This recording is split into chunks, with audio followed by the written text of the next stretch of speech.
Bienvenidas y bienvenidos una vez más, por supuesto, aquí a través de nuestro pan cotidiano. Tu amigo y servidor, Pastor Pedro Remigio Olivares, te quiere dar una cordial bienvenida y, por supuesto, desea que cada palabra que emana de la boca del Señor pueda llegar profundamente a tu corazón. Padre Celestial, en este momento invocamos a tu Santo Espíritu para que llene nuestra mente, llene nuestro corazón, llene nuestra vida. Oh Dios eterno y bendito, quédate con nosotros, abrázanos fuertemente, lo pedimos y lo suplicamos en el nombre poderoso de Jesús. Lo agradecemos todo. Amén, amén y amén.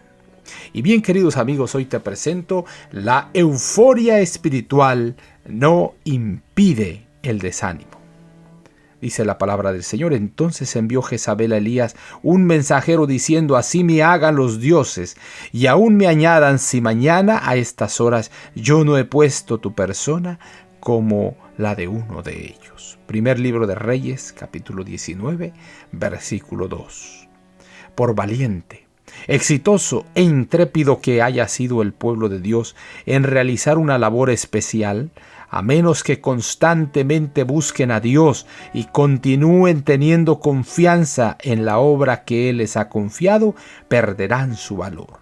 Después que el Señor les haya otorgado una maravillosa revelación de su poder, estimulándolos a hacer la obra de Dios, surgirán circunstancias que probarán su fe y a menos que confíen por completo en el Señor, fracasarán.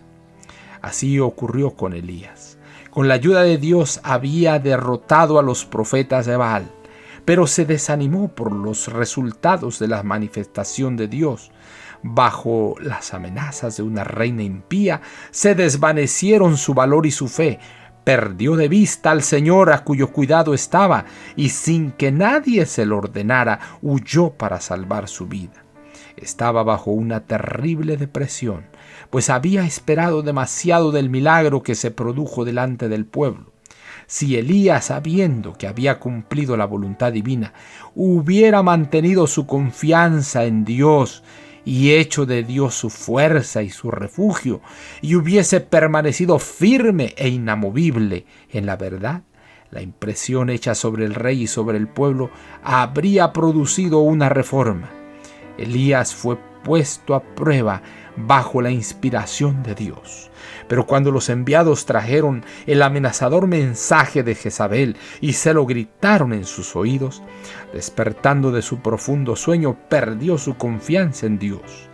Este era el momento en que debía haber manifestado valor en el Señor y una fe viva y activa. No debió huir de su responsabilidad.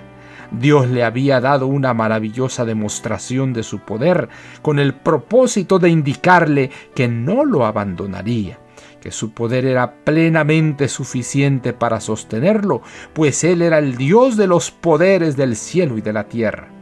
Pero Elías olvidó a Dios y huyó, y él se fue por el desierto un día de camino, y vino y se sentó debajo de un enebro deseando morirse, y dijo: basta ya, oh Jehová, quítame la vida, pues no soy yo mejor que mis padres.